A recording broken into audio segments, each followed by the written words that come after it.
build it. So, I don't apologize for this. So I got targeted because of my beliefs. And the IRS and the other agents that were investigating my bank were pissed off because they couldn't find that we did anything wrong. The lawyer that we initially engaged out in Sacramento, who was working with the grand jury that was contrived to investigate my bank, I think under a pretense. They needed some excuse, so they came up with this grand jury.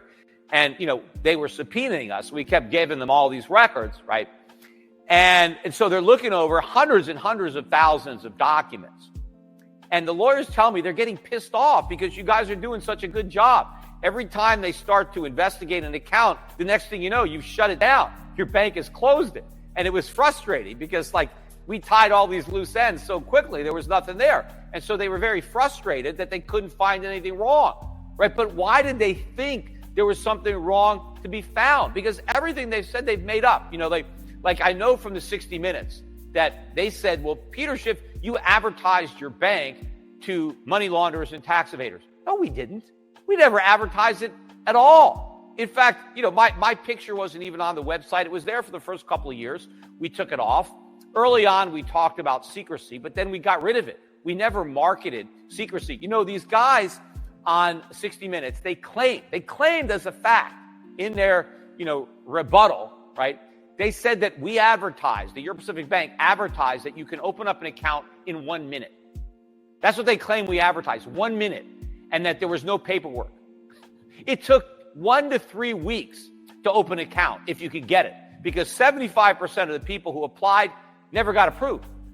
So only at 25%, right? Most colleges, admit a lot more than 25% of their applicants. But it took 1 to 3 weeks to get approved.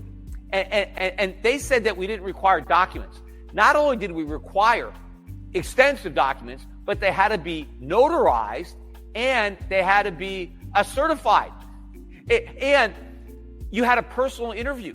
Every single person that opened up an account with a bank, assuming they could supply all the documents, notarized and certified that we needed, then they had a personal interview. And we asked them all sorts of questions. And, there were maybe a dozen categories that we wouldn't even accept accounts. No crypto, no cannabis, no gambling, no sex, no politically exposed people, no charities. There was a long list. If your business had anything to do with any of these things, you couldn't even apply. We would just shut you down. Why were we doing that? To minimize the odds that somebody would use the bank for money laundering or tax evasion. It's not that everybody in gambling or in sex was laundering money or evading taxes, but those industries had a higher probability of that happening. And so we shut them down completely because we wanted to make sure that we didn't have any tax there. So there was no reason, given what we were doing, how we were marketing the bank, there was no reason to be suspicious of the bank. There was no reason for 5 governments, not just the United States, Australia, right? The UK, Canada. Why were these governments all interested in my bank? Because they're all a bunch of socialist governments. They all believe in big government, and I don't. I believe in small government. I believe in individual liberty, not collectivism, not statism. And so they regarded me as a threat.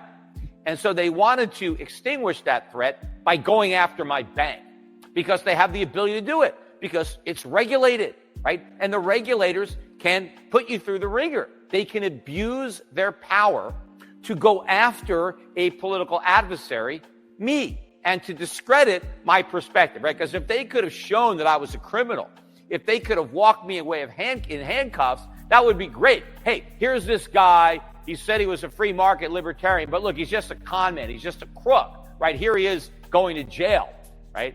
That's what they wanted to do. They couldn't do that because they found absolutely no evidence to corroborate any of this. But they don't even care because you know what? They destroyed the bank anyway. Bank's gone, right? No more fully reserved bank. Think of the past, right? They've discredited me. I go online. A lot of people use the bank shutdown against me. You know, who are you? You can't criticize banking or these regulations. Look, you ran a bank into the ground. Your bank got shut down. People say I was running a Ponzi scheme, right? They were able to tarnish my reputation by unfairly going after my bank. And what else enabled the government to do this?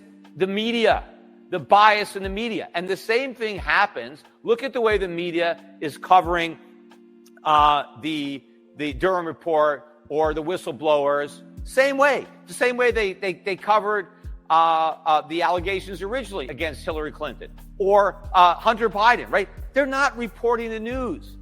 They are protecting their friends. That's what the media is. It's all fake news.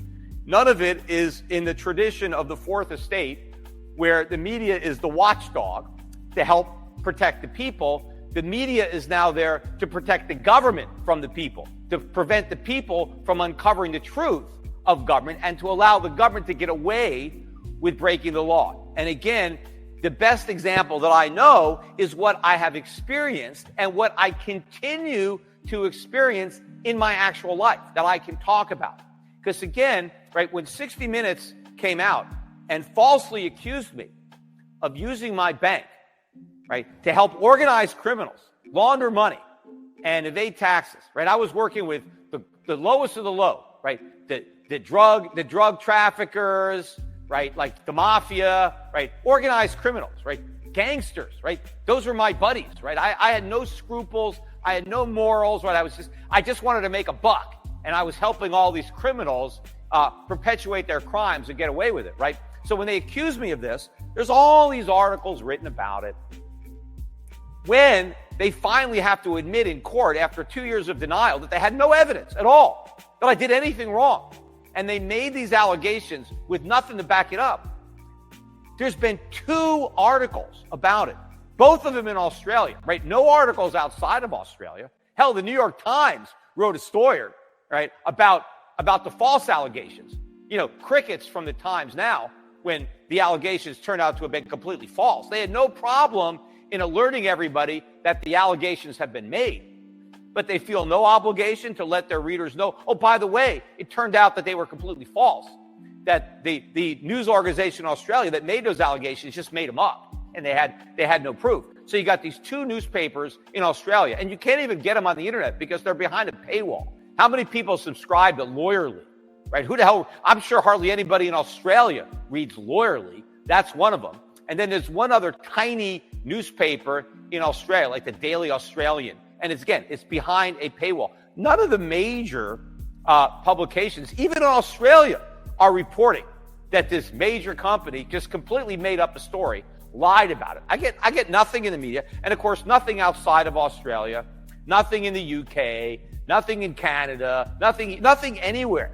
And remember too, all these internet sites, crypto, right? All these crypto websites, they seized on this. They were loving this. Oh my God, this guy that is anti-Bitcoin, it turns out he's a criminal.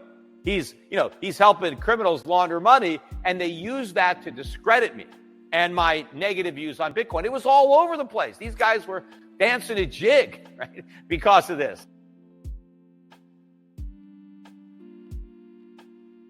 Right? Well, now that it turns out that none of it was true, none of those websites are reporting that. No, it's all kept quiet. It's all under the dark because it doesn't fit the narrative that they want, right? The Bitcoin guys want to discredit me, but more important than that, the mainstream media, the left media, wanted to discredit me. So they were happy to report the false allegations, but they completely want to cover up the truth when it turns out that those allegations were false. So I'm going to continue to talk about my progress in my case and what's happening, because to me, it is the best way to validate this narrative of the weaponization of government, of the abuse of power, and the unholy alliance between corrupt government and a biased media, right? This is something that freedom-loving people should oppose all over the world, even if you're on the left. But I have firsthand knowledge of what's happening, and I think that is the best way that I can get the message out